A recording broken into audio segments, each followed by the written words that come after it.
Good morning, everyone. Thanks for joining us on this webinar of using a USB camera with Canvas.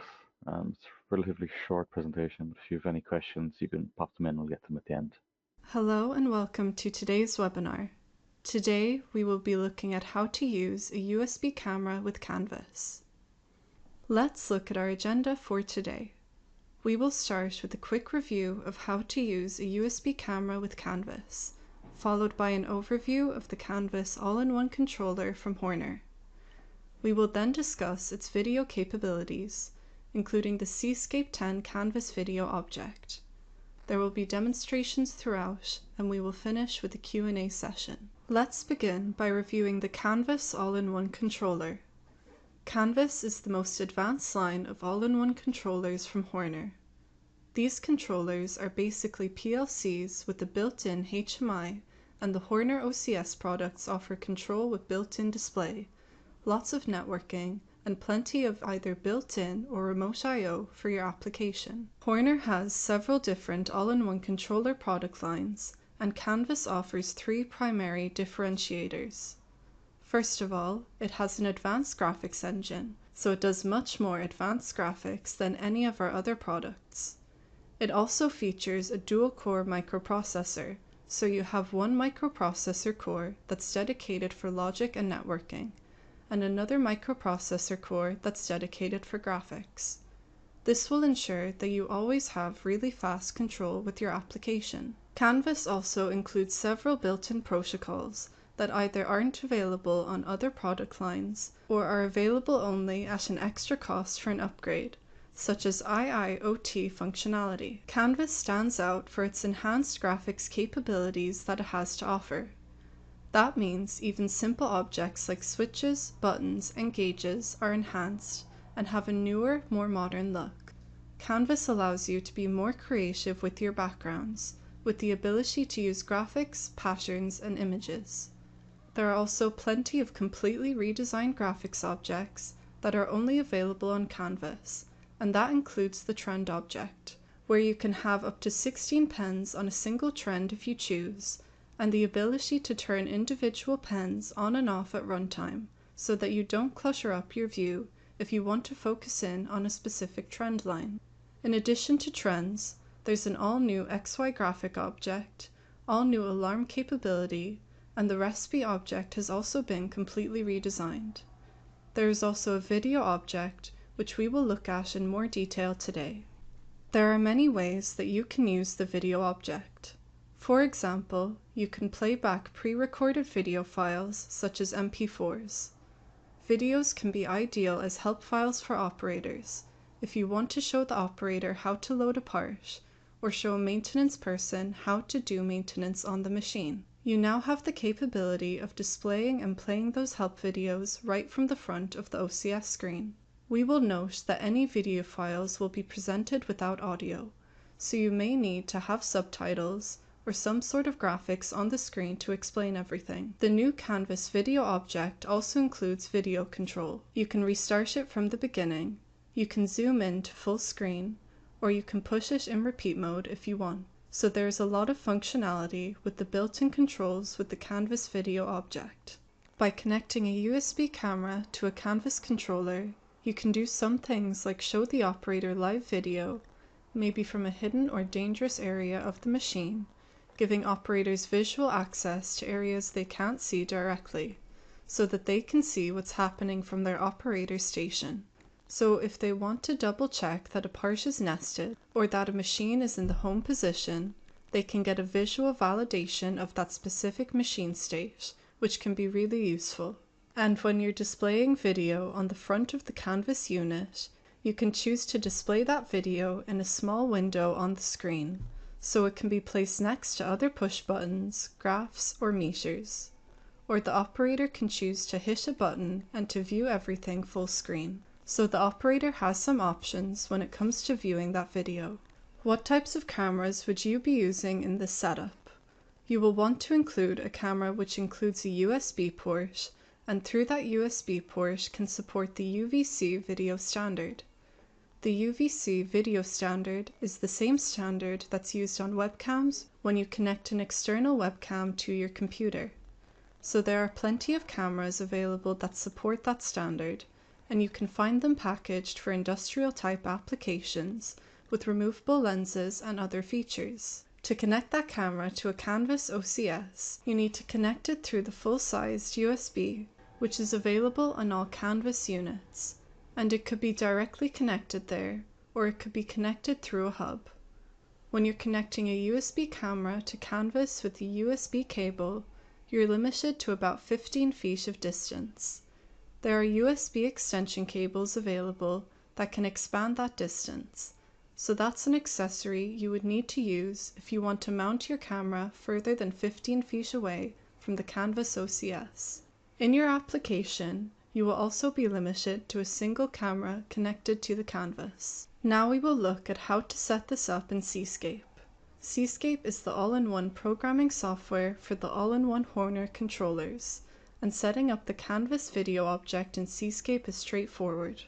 You will select a video object from the project toolbox while you're editing a screen, which is in the Live Graphic Data Toolbox group. You will then select the approximate size that you want, and then double-click on that video object to configure it. There are a few different things you will need to configure. First of all, you will need to select whether you want to stream through this video window or to playback. If we're displaying live video through a USB camera, streaming playback is strictly used for playing back files such as MP4 video files for help purposes. You will also need to select channel 1, and that's because today Canvas strictly supports one camera, and it's going to come in through channel 1. Next, you need to assign a trigger bit as well as a status variable. Here we have created a start camera variable, which is an integer type variable, as we will be using the lower bit of that variable to actually enable video, for instance. So you could use the always on bit in that scenario, and then the status word or the status variable is another integer that you will monitor that will tell if everything's working properly. Those status bits and trigger bits have more meaning when you're playing back help videos than they do when you're just using a live camera all the time. So more than likely, these aren't really critical in the application, but are useful to assign anyway. Next, you will want to select the aspect ratio for the video that you want to display. For example, is it a 16:9 aspect ratio, which is traditionally called widescreen, or is it a 4:3 aspect ratio? Most cameras today use a 16:9 aspect ratio, but you should check this on your camera spec sheet. Now let's go through some details on the trigger bit, as well as the status variable. As we mentioned earlier, these particular variables have much more meaning when you're talking about playing MP4 help videos. They don't have as much importance for cameras, but we will use these anyways. The trigger bit is the first bit of the trigger variable, and when that's turned on, it's going to allow live video to be happening. Then with the status variable, there's really only 2 bits when it comes to live video that we need. These are the first bit, which tells us that live video is playing, and the 7th bit, which tells us if there's a frame rate compatibility error. So that would be something you would only get if you selected a camera which, for whatever reason, isn't set to a frame rate which is going to work with Canvas. With most cameras, you won't have this issue, but in case you did, that bit would turn on in the status variable. Now let's look at our demonstration in Seascape 10. Here we have a Canvas 10D selected as our controller of choice for this demo. We have created a screen which we've just named Camera. That's screen number 1. We also have a background pattern here that we've placed on the background of this particular screen, and in the foreground we have a video object. We found this video object from under Live Graphics Data here in the project toolbox while we're editing a screen under video. So we clicked on that, placed it on the screen, and then we can size it however we want, depending on the aspect ratio we've chosen. We can't have this object full screen by default. It can only take up a portion of the screen by default, but at runtime, the operator has the ability to hit a button and bring it to full screen. Let's double-click on this object and take a look at the configuration here. So we have the video object set to stream. That means we're going to connect it to a camera, and it needs to be set to channel number 1 because that's all that Canvas currently supports. So just leave that at 1. Next, we need to assign a camera trigger bit, which is actually an integer variable. We're just going to be turning on the first bit of that integer and leaving the rest of them alone.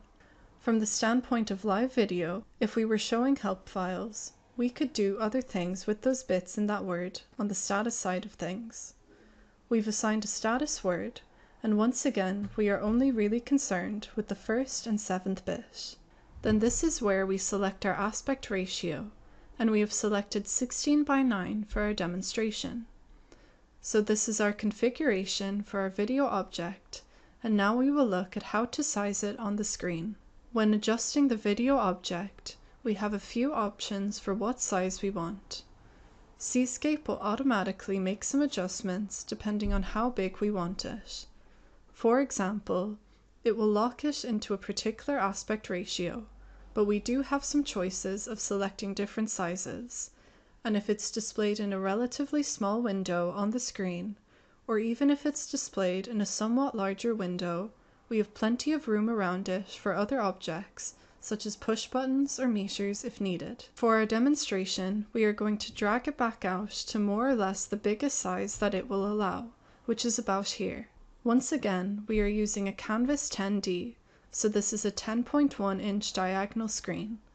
So this is all we need to do to set up our video object in Seascape. Now let's take a look at our bench setup for this demonstration. So this is what it looks like if we've left the trigger bit on all the time. As we can see here, our video object actually takes up most of the screen. If we want to zoom in, the operator has the ability to press the screen and press the expand control, which will fit the object to the full screen. And then if we want to go back to the normal view, we can do that as well. That concludes our webinar for today. Thank you so much for listening, and the Q&A session will begin shortly.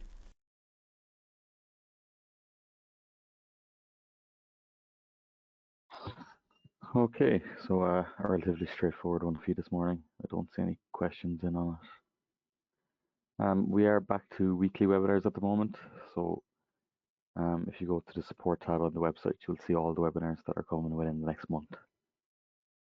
Okay, other than that, I think that's everything for today. Thank you all for joining, and have a good day.